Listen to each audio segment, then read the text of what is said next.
रहो जब तक कि लक्ष्य की प्राप्ति न हो जाए। स्वामी विवेकानंद जी का यह विचार अगर हम अपने जीवन में धारण करें तो निसंदेह सफलता का मूल मंत्र यही है। आज भारतवर्ष ही नहीं, पूरा विश्व राष्ट्रीय युवा दिवस मना रहा है। स्वामी विवेकानंद जी का जन्म आप लोग जानते हैं कि कलकत्ता में एक कायस्थ परिवार में हुआ था। 1863 को उनका जन्म हुआ था और बचपन से बहुत ही होनहार थे, प्रतिभावान थे और वो सिर्फ एक ही विषय में पारंगत नहीं थे, वो शिक्षा में, धर्म में, दर्शन में, अध्यात्म में, खेल कूद में, संगीत में, सभी विधाओं में बहुत ही माहिर थे। स्वामी विवेकानंद जी ये कहा करते थे कि मैं 1 घंटा गीता पढ़ने के पहले 1 घंटा फुटबॉल खेलना ज्यादा उपयुक्त समझता हूँ।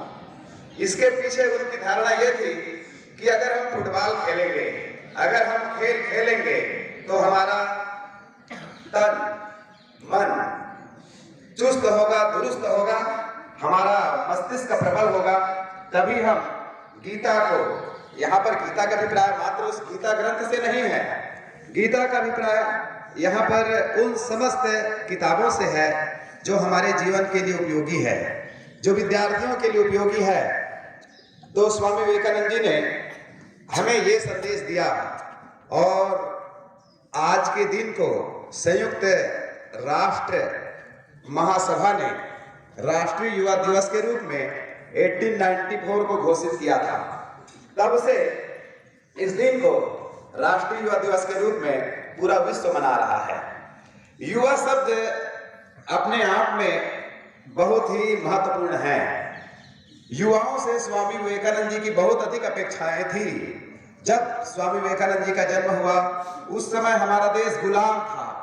स्वामी विवेकानंद जी को अपेक्षाएं थी युवाओं से कि युवा ही देश के भावी कर्णधार हो सकते हैं, युवा ही देश को गुलामी से आजादी की ओर ले जा सकते हैं।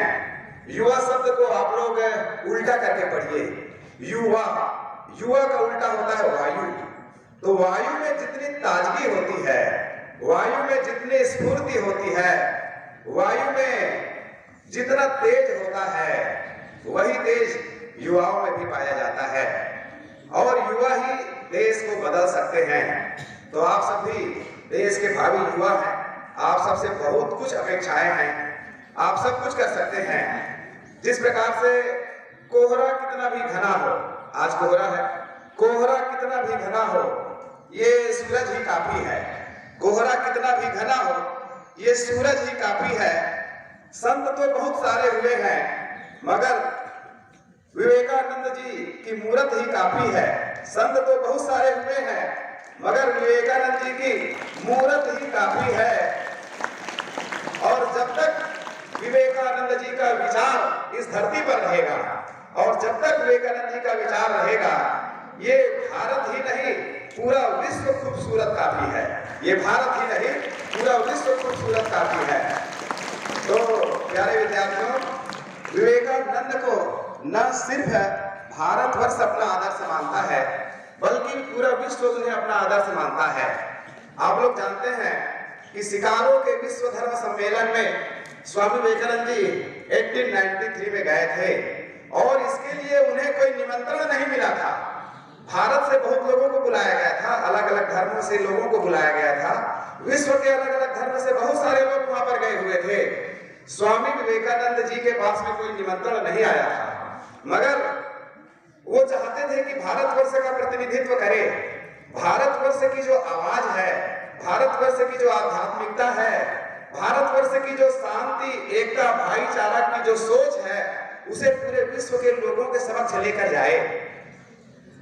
तो वे 1893 को जब जाने वाले थे और बंबई एयरपोर्ट पर वो खड़े हुए थे, वहां पर एक अंग्रेज भी आकर खड़ा हुआ था।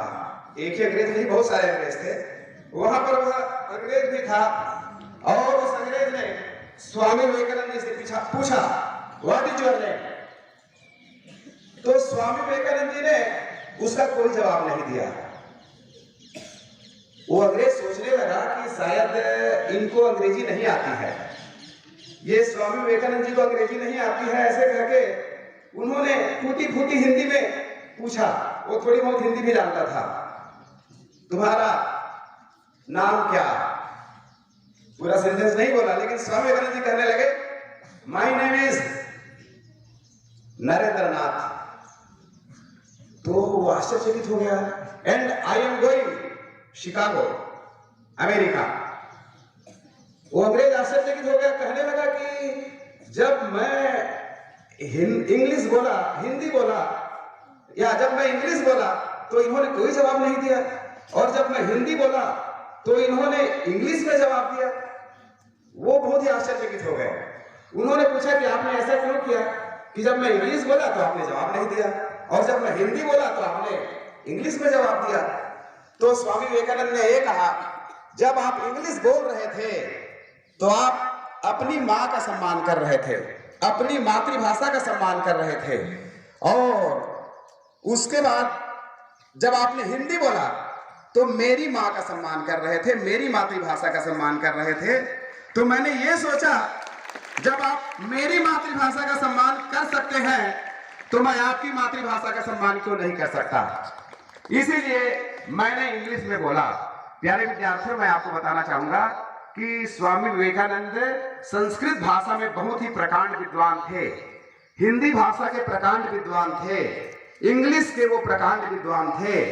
और स्वामी विवेकानंद को सिर्फ इसलिए नहीं जानते हैं कि सिर्फ वो विद्वान थे।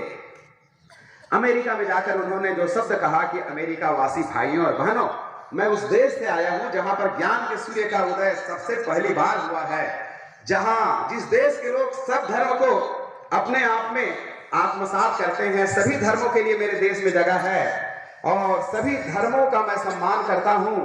वहां के लोगों ने उनका खूब स्वागत किया, खूब सत्कार किया, खूब वहां पर तालियां बजी। तालियों की घनघोर आवाज के बीच में उनकी आवाज नहीं सुनाई दे रही थी। लगातार 2 मिनट तक तालियां वहां पर बजती रही। कहीं कहीं पर लिखा गया है 5 मिनट तक तालियां बजती रही, 10 मिनट तक तालियां बजती रही। और अमेरिका के जितने भी समाचार पत्र थे उसमें स्वामी विवेकानंद जी के विचार दूसरे दिन छपकर आ गए कि एक ऐसा सन्यासी आया हुआ है जिसके वाणी में इतनी तेज है, जिनकी वाणी में इतनी मिठास है, जो पूरे विश्व को एकता के सूत्र में बांधता है। प्यारे विद्यार्थियों, आप स्वामी विवेकानंद जी का जीवन चरित्र पढ़िए। आप लोग रविंद्रनाथ टैगोर का नाम सुने हैं। रविंद्रनाथ टैगोर जी ने न सिर्फ भारतवर्ष के लिए राष्ट्रगान लिखा, बल्कि बांग्लादेश का राष्ट्रगान भी स्वामी रविंद्रनाथ टैगोर जी ने लिखा है। और उस रविंद्रनाथ टैगोर जी ने यह कहा है स्वामी विवेकानंद जी के बारे में, अगर भारतवर्ष को जानना है तो स्वामी विवेकानंद को पढ़िए। अगर स्वामी विवेकानंद का जीवन आप पढ़ते हैं तो आप भारतवर्ष को अच्छे तरीके से जान सकते हैं। स्वामी विवेकानंद जी के गुरु का नाम था, आप लोग बताइए उनके गुरु जी का नाम क्या था? श्री रामकृष्ण परमहंस। रामकृष्ण परमहंस के पास में जाकर उन्होंने कहा कि क्या आपने भगवान को देखा है? क्या आप भगवान से मेरी बातचीत करा सकते हो? तो उन्होंने कहा कि हाँ, मैंने इसे देखा है और वो तुमको भी दिखाई देंगे। उन्होंने अपने अध्यात्म के द्वारा, अपने चिंतन के द्वारा, अपने योग के द्वारा स्वामी विवेकानंद जी को उनसे साक्षात्कार कराया, काली माता का दर्शन कराया। स्वामी विवेकानंद जी योग किया करते थे, तपस्या किया करते थे अपने विद्यार्थी जीवन से ही, और साथ ही वो अपने गुरु के लिए बहुत ही समर्पित थे। अपने गुरु की हर बात को उन्होंने माना और अपने गुरु की बातों को मानकर ही आज वो इस मुकाम पर पहुंचे हुए हैं कि हम स्वामी विवेकानंद जी को अपना कहते हैं। चाहे वो हिंदू हो, चाहे मुसलमान हो, चाहे वह क्रिश्चियन हो, चाहे वह बौद्ध हो, स्वामी विवेकानंद जी को अपना समझता है, क्योंकि उन्होंने पूरे विश्व को अपना समझा। और जब रामकृष्ण परमहंस बूढ़े हो गए, उनको बीमारी हो गई, और जब वो खाट पर पड़े हुए थे, जमीन पर पड़े हुए थे, तो वो उनके मुंह से थूक निकल रहा था, उनके मुंह से कफ निकल रहा था। वो टॉयलेट बाथरूम अपने बिस्तर पर ही कर डाल रहे थे। उस समय उनके जो और शिष्य थे वो दूर हो गए। वो बोले ये तो घृणा का काम है, हमको तो गुरु से सिर्फ ज्ञान लेना है। उनकी बातों को जीवन में धारण करके आगे बढ़ना है। लेकिन बहुत सारे शिष्यों के पीछे जाने के पश्चात स्वामी विवेकानंद जी ने कहा कि अगर तुम गुरु के आदेश को मानते हो या गुरु के जीवन का जो मूल मंत्र है उन्होंने जो हमें दिया है उसे मानते हो, तो गुरु के करकमलों पर ही नहीं चलना है, हमें गुरु की सेवा भी करनी है। ऐसे कह के उन्होंने अपने गुरु के कफ को उठाया, थूक को साफ किया, उनके टॉयलेट बाथरूम को साफ किया। तो प्यारे विद्यार्थियों, मैं ये नहीं कह रहा हूं कि आपके गुरु जी की इतनी सेवा करनी है। हम सबकी अपेक्षा यह है कि आप सिर्फ समय के पाबंद रहिए, गुरु जी के आदेश को मानिए। और हर गुरुदेव आपको वही शिक्षा देता है, पढ़ने के लिए कहते हैं और सच्चाई के मार्ग पर चलने के लिए कहते हैं, ईमानदारी के साथ हर चीज का पालन करने के लिए कहते हैं। तो आप भी स्वामी विवेकानंद की जीवन से प्रेरणा लेकर बहुत कुछ प्राप्त कर सकते हो। स्वामी विवेकानंद जी ने ये कहा कि गरीबों की सेवा ही सच्ची सेवा है। स्वामी विवेकानंद जी ने ये कहा कि चरित्र ही सबसे बड़ा धन है। अगर हमारा कैरेक्टर गया तो सब कुछ गया। प्यारे विद्यार्थियों, स्वामी विवेकानंद न सिर्फ एक आध्यात्मिक गुरु थे, न सिर्फ एक विद्वान व्यक्ति थे, बल्कि पूरे विश्व को एकता के सूत्र में बांधने वाले वो व्यक्ति थे। वो 25 वर्ष की आयु में अपने घर को छोड़ दिए थे और वो सोचे कि मैं पूरे भारतवर्ष में घूम घूम कर लोगों के मन में देशभक्ति की भावना भरूंगा, क्योंकि उस समय हमारा देश गुलाम था। और वो कई राजा महाराजाओं के पास में गए भारतवर्ष में और वहां के लोगों को भारत की आजादी के लिए आह्वान किया।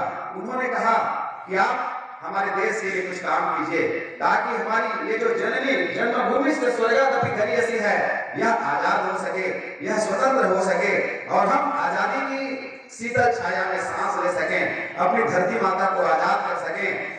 स्वामी विवेकानंद जी ने हमेशा लोगों को ये कहा कि मिलजुल कर रहिए, शांति के साथ रहिए, प्रेम के साथ रहिए।